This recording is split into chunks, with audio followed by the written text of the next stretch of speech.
Good morning and welcome to Morning Movie News, where, as we've discussed recently, it seems that Variety has cultivated a good relationship with the new leadership over at the DCEU, which is leading to a lot of exclusives for them. And one such little nugget of information revealed itself last night on Twitter.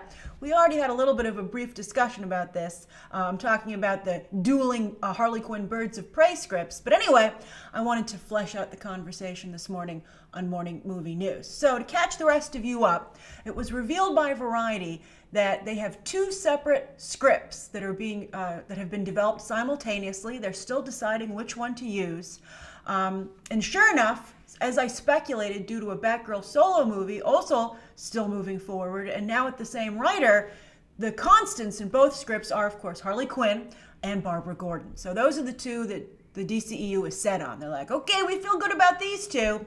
But as for the roster of the rest of the team of the Birds of Prey, it is completely different in each script. And to me, that would mean that the scripts would have to be vastly different unless the characters are considered interchangeable by the DCEU, which would, of course, be A, ridiculous, and B, if that were the case, would mean that they were not well written in either regard, right? I mean, if you can swap out characters, you're not writing them correctly.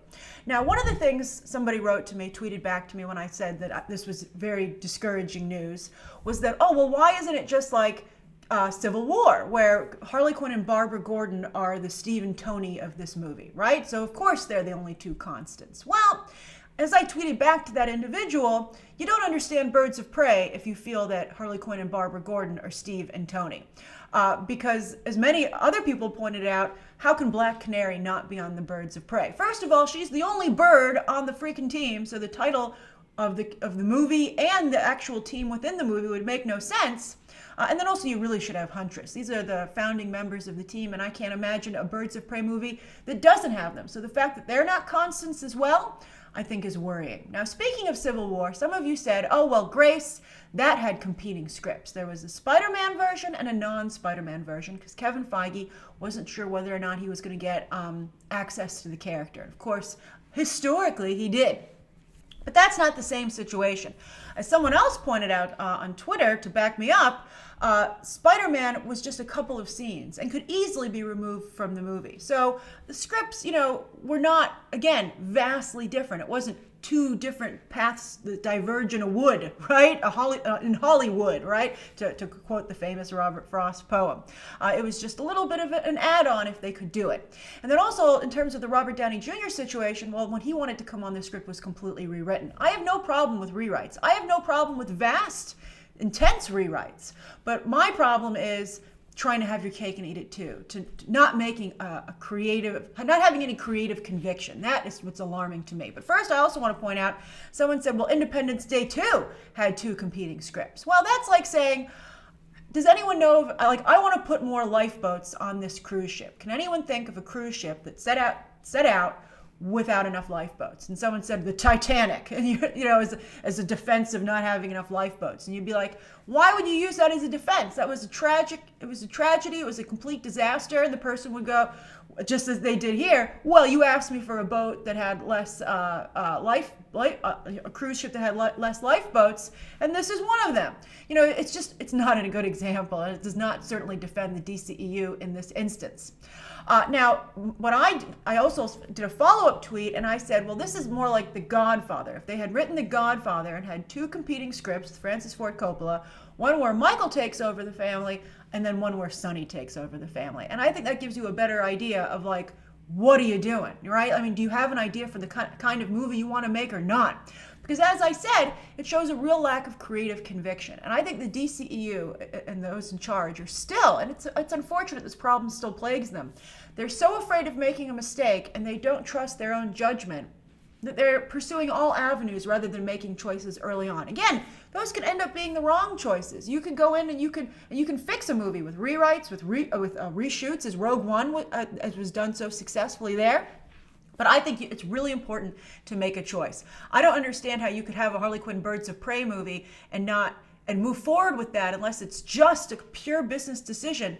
and you don't have anybody working for you who's like, this is really the movie I feel that we need to make. And it's interesting that everyone says that Marvel doesn't take any risks, and for a long time I don't think that they did. But in comparison, they've become very bold creatively. They have a lot of conviction. Look what Taika Waititi did with Thor Ragnarok, and also Ryan Coogler with Black Panther. He made it very political, very Afrocentric, and very unapologetic on those fronts. And it was fantastic. They weren't like, oh well, let's do a Black Panther script where most of the action takes place in Wakanda, and then let's try one where we have maybe it takes place in the rest of the world and we have a larger Caucasian cast, right? It's like that. They didn't do that. And so that's my problem with it. And this is something the DCEU continues to do. And again, Civil War is a different situation. They're the only major franchise that does this. With, I guess you could say, Independence Day being the one exception, but I would think that would be a giant warning sign to the DCEU that this is simply not how you should do things. So I'm still hopeful about Kathy Ann. I have no idea. Some of you pointed out what she could possibly have pitched now that we know that she didn't know what movie she was pitching for. But I hope she winds up with some good characters. And again, if Black Canary isn't in a Birds of Prey movie, they're going to have a real problem with the fan base yet again. So that's the first story of the day, and I'd be very curious to hear your thoughts on that. Now, speaking of Black Panther, it has another historic feather for its cap, and that is that it will be the first movie to break the movie ban in Saudi Arabia after 35 years, and it will be playing at an AMC. It's opening this week, but they had a screening, a private screening for press and influencers and people in the government, etc. And so some photos were posted on Twitter online last night, and I really thought they were fantastic. Some of you pointed out that the films will be censored. China censors the films as well. And in the case of Black Panther, they only cut 40 seconds. So I think that's really doesn't make a difference. So I really liked the photos that came out. They really spoke to me, and I'm sure they'll spoke to you. They gave me the feels. I'll put a link down below in the video description to that Twitter moment so you can see them as well. And I just thought it was great. Now, some of you pointed out that Saudi Arabia has a ways to go in many areas, and that's true, just as China does. But it's so important to have shared experiences, not only for the people within the country, but also for them to participate in a global shared experience, to be able to have these conversations with us as they happen. Of course, I believe they have access to the movies eventually, but to be able to see them in the multiplex and with an audience closer to when the rest of us see it, I think is fabulous. And to be part of a global conversation, it's just so important. I feel it's really important for the global situation, for everyone to feel like we're a part of the same group. I think that could not be more important. I don't want anyone to feel like they're not welcome or ostracized or held back. And so I think movies have always been an important part of doing that. And also, I think hopefully, even with the censorship, it'll expose Saudi Arabia to new experiences, new cultures, and just make the world seem a little bit closer for them, and that they're more of a part of it. And some of you, by the way, tweeted me back from Saudi Arabia, so we want to hear about your experiences, either in this video or, if it's a couple of days from now, be sure to tweet me. I want to hear what it's like going to the movies. I want to hear how many people are showing up. I want to hear what you think of Black Panther. I just think it's great. And welcome. You're obviously already a part of the conversation, but again, I'm so glad you'll be able to be more timely in that. I just think it's wonderful. I'm so happy. All right, so for the rest of the video today, I have a viewer question, and then I have a question for you.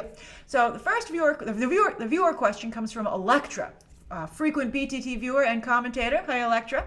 And Electra says, Grace, and I saw a couple of you mention this. What are your thoughts on people criticizing Spielberg for directing a comic book movie, the new Black Hawk film, which is a DC comic book from the 1940s. They tried to revive it with the New 52. Didn't work out, but still, it's technically a comic book movie.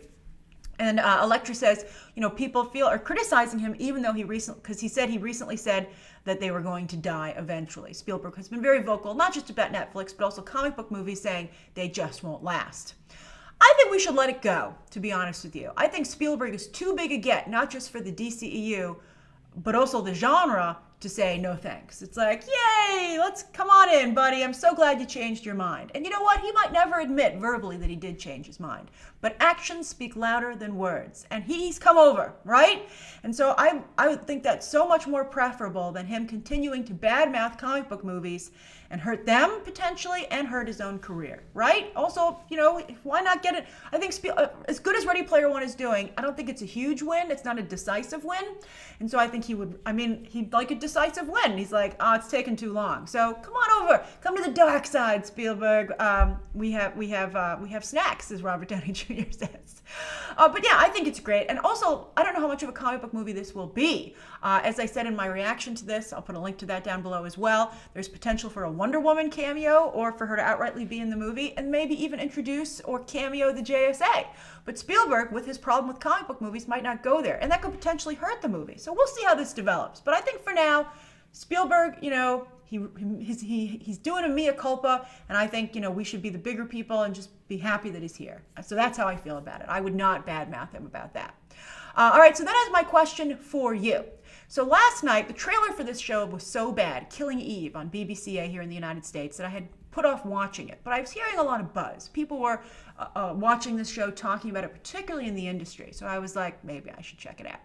And then when it started, I saw in the credits that Phoebe Waller-Bridge, who's doing the motion capture and voice for the L337 in the Han Solo movie, Lando's droid, is not starring here, but is only writing. She's writing all the episodes, and I think so far she's doing a great job. I love this show. I think it's so good. This is an amazing piece of entertainment. It's one of the best TV shows I've seen in quite some time. Everybody should be watching this. The first 2 episodes are available right now on iTunes if you want to check it out.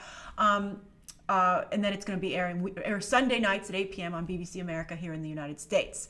And for those of you in the UK, how far are you in this show, and what do you think of it? Is it a big hit over there? So I love it, and I'm starting to really like Phoebe Waller-Bridge as well. I don't want to give anything away. It's a good show. But anyway, one of the things that struck me, and I would say my one negative takeaway for the show, is that it's almost all women, right? The 2 leads are women, which I understand, but also the government agent that Sandra Oh ends up working for, Fiona Shaw, also a woman. And I've noticed this trend in the new Lost in Space, and then also Jessica Jones, season 2 in particular. Now, I love that this affords for a great variety of realistic female characters. I love it. You've not seen a better depiction of women on screen, big or small, in quite some time. It's truly a renaissance. However, I don't like this total lack of men. I don't like this idea that women need to have their own stories, like either by choice or that's the only way that women can flourish and have their own stories, if they go in their own little bubble. I'm having a problem with it. I don't like this choice. I don't know why it's being made. It's the one little thing that bothers me about this show, and I don't like seeing it in other spaces. And I'm starting to see guys feel disenfranchised just as women in different demographics have in the past. And as I've said before, I don't think that having, an eye for an eye leaves the whole world blind. I don't think that we should get men back for and especially because, men in the audience, it wasn't their choice what Hollywood was doing. So I think this is an odd development. So I'm curious, have you noticed it? What do you think of it, both, men and women? And also, does this reflect your reality at all? I interact with all different types of people. But perhaps some people find themselves in the same situation. I mean, there are men on Killing Eve. The characters are there, but they're all, vastly secondary. And I think that one of the main characters, or secondary support, like first tier of supporting, should have been a guy. There's one, but I think you know what I mean if you're watching the show. And there are guys in Lost in Space and Jessica Jones as well, but I think you understand what I'm saying. So it's a tough situation. I love the opportunity for women, both in how they're depicted and for female talent, for actresses to play these complex roles. But, I think it's always going to maybe have I think if these things want to be equal and not seem like they're second tier or have to compete in their own space even as shows, I think they need to go toe-to-toe, right? And so that's how I feel about it. So I wanted to ask that of you. And by the way, you gotta watch Killing Eve. Of all the things I just mentioned, Killing Eve, Lost in Space, and Jessica Jones Season 2, Killing Eve so far, 2 episodes in, is the best. Watch it. It's amazing. All right, thank you so much for tuning in today. That's today's episode. Please write down your thoughts about today's 2 stories, the viewer question, my question, anything you'd like to see covered tomorrow, and of course, any questions that you might have. Thanks for watching. Bye.